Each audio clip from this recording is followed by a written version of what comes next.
Hello, Internet!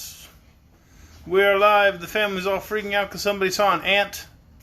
Not like my sister, which would be their aunt. Or my wife's sister, which would be their aunt. Or like the wife of my wife's He means brother. our mom. Yes, my wife saw an ant, like a tiny little black bug. That was a big one. It was a big ant, which means it was still a tiny little black bug. So, and everybody's freaking out! But as all three have already made cameos in the video, you've seen I got all my munchkins back. I have recovered the munchkins. We've got a whole munchkin land over here now. It's exciting times. And we are on chapter 8, I think. Is this chapter 8? I don't know. Hold on. Let me think. I think it's chapter 8. We are on chapter 8 of Ozma of Oz. This book only has 21 chapters. We're a third of the way through it already. How about that? And tonight I am so excited because I get to revive my favorite voice I've done so far.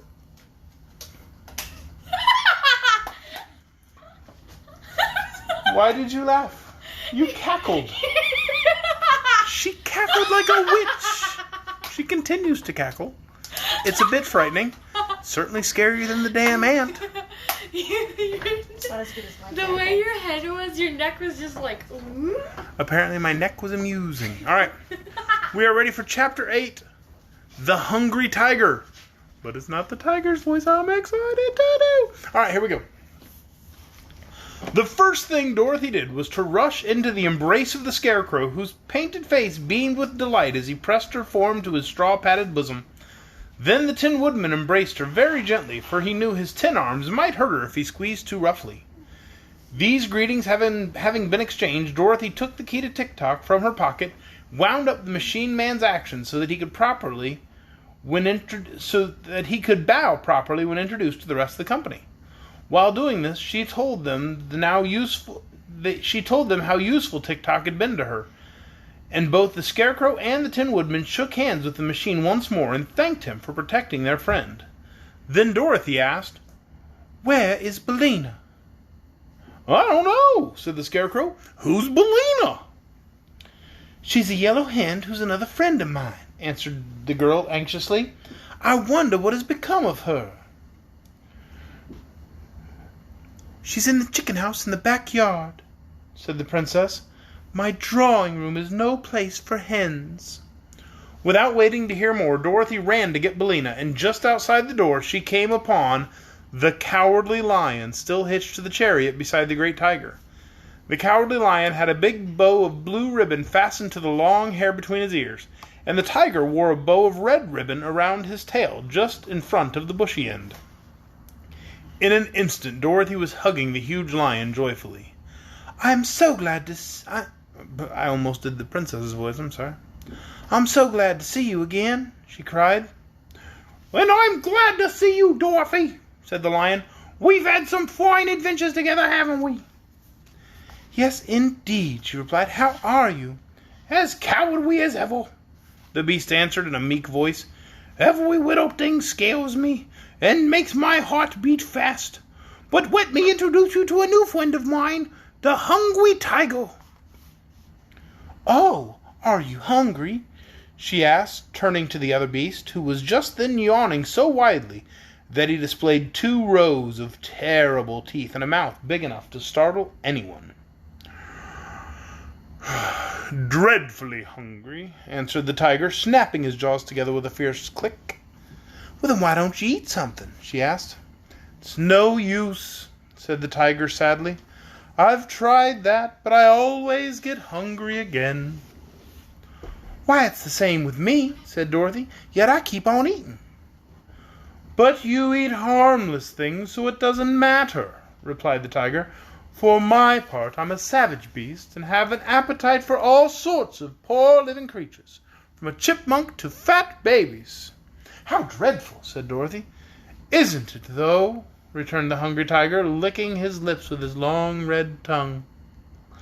"Fat babies! Don't they sound delicious? But I've never eaten any because my conscience tells me it's wrong." Annabelle is dying laughing at the fat babies part. And just making me laugh, and just messing up my voice. Fat babies, don't they sound delicious? The kids are losing it, and I'm losing it, which is not helping. People are watching the video, and I am losing my mind over here. Fat babies, don't they sound delicious? But I've never eaten any because my conscience tells me it is wrong. If I had no conscience, I would probably eat the babies, then get hungry again. Everybody's laughing at this tiger's speech.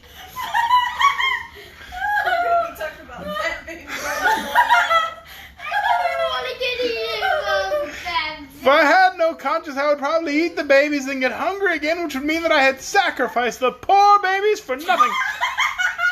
No, hungry I was born, and hungry I shall die, but I'll not have any cruel deeds on my conscience to be sorry for. Well, I think you're a very good tiger, said Dorothy, patting the huge head of the beast. In that you are mistaken, was the reply. I am a good beast, perhaps, but a disgracefully bad tiger. For it is the nature of tigers to be cruel and ferocious, and in refusing to eat harmless living creatures, I am acting as no good tiger has ever before acted. This is why I left the forces and joined my friend the cowardly lion. But the lion is not really cowardly, said Dorothy. I've seen him act as bravely as can be. Oh, a mistake, my dear, protested the lion gravely. To others may have seemed brave at times, but I have never been in any danger that I was not afraid. Nor I, said Dorothy truthfully, but I must go and set free Billina. Then I will see you again. She ran around to the backyard of the palace and soon found the chicken house, being guided to it by a loud cackling and crowing and a distracting hot hubbub of sounds such as chickens make when they are excited. Something seemed to be wrong in the chicken house, and when Dorothy looked through the slats in the door, she saw a group of hens and roosters huddled in one corner and watching what appeared to be a whirling ball of feathers. It bounded here and there about the chicken house, and at first Dorothy could not tell what it was, while the screeching of the chickens nearly deafened her. But suddenly the bunch of feathers stopped whirling, and then, to her amazement, the girl saw Billina crouching upon the prostrate form of a speckled rooster. For an instant they both remained motionless, and the yellow hen shook her wings to settle the feathers and walked toward the door with a strut of proud defiance and a cluck of victory, while the speckled rooster limped away to the group of other chickens, trailing his crumpled plumage in the dust as he went. Why, Billina, cried Dorothy in a shocked voice, have you been fighting? Really think I have, retorted Billina. You think I'd let that speckled villain of a rooster hen lord it over me and claim to run this chicken house, long as I'm able to peck and scratch? Not if my name is Bill. Well, it isn't Bill, it's Billina. And you're talking slang, which is very undignified, said Dorothy reprovingly. Come here, Billina, and I'll set you out. Ozma of Oz is here and set us free. So the yellow hen came to the door, which Dorothy unlatched for her to pass through, and the other chickens silently watched them from their corner, without offering to approach nearer. The girl lifted her friend in her arms and exclaimed, Oh, Billina, how dreadful you look. You've lost a lot of your feathers.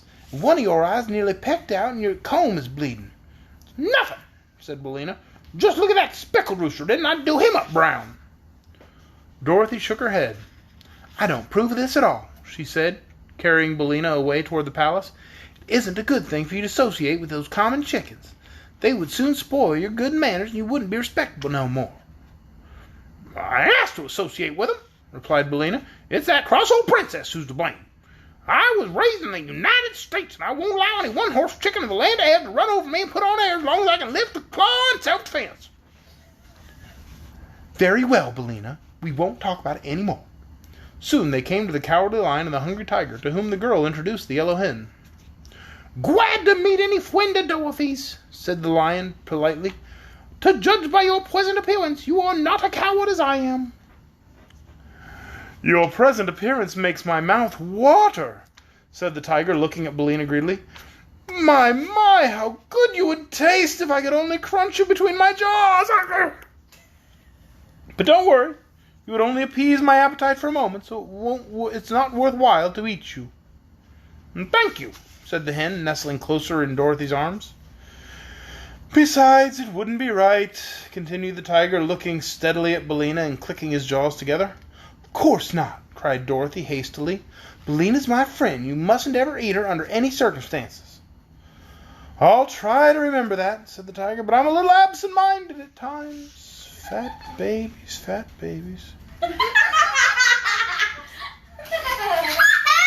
Then Dorothy carried her pet into the dressing room of the palace, where Tik-Tok, being invited to do so by Ozma, had seated himself between the Scarecrow and the Tin Woodman. Opposite to them sat Ozma herself and the Princess Langwidere, and beside them was a vacant chair for Dorothy. Around this important group was ranged the army of Oz, and as Dorothy looked at the handsome uniforms of the 27, she said, "Why, they all seem to be officers." "They are, all except one," answered the Tin Woodman. "I have in my army 8 generals, 6 colonels, 7 majors, and 5 captains, beside 1 private for them to all command. I'd like to promote the private, for I believe no private should ever be in public life. And I've also noticed the officers usually fight better and are more reliable than common soldiers. Besides, the officers are more important looking and lend dignity to our army." "No doubt you're right," said Dorothy, seating herself beside Ozma. "And now," answered the girlish ruler of Oz, "we will hold a solemn conference to decide the manner of liberating the royal family of the fair land of Ev from their long imprisonment." And that is the end of Chapter 8. That chapter was called The Hungry Tiger. But children, what should that chapter have been called? Fat babies. Fat babies! I think we all agree that the best part of that chapter was fat babies. Don't they sound delicious? Oh my goodness. I think we're going to be saying that all night around this house. Just the rest of the night, everybody going, "Fat babies, don't they sound delicious?" I can't say it like that. You can't say it like that. Fat babies. Fat babies, don't they sound delicious? Fat babies, don't they sound delicious? That's really cool. Arthur, do you want to say it? Fat babies, don't they sound delicious? Honey, do you want to say it? Also delicious. Fat babies sound delicious. I'm not embarrassing myself this time. Fat babies, don't they sound delicious? All right, guys, it's time to go to bed. Babies sound delicious. It's time to call it a night. Thanks for watching the Fat Baby Show. We'll be back tomorrow night with Chapter 9 of Ozma of Oz. Not fat Should be babies. called- It won't be called Fat Babies. No chapter is called Fat Babies, don't they sound delicious? Good night, Fat Babies.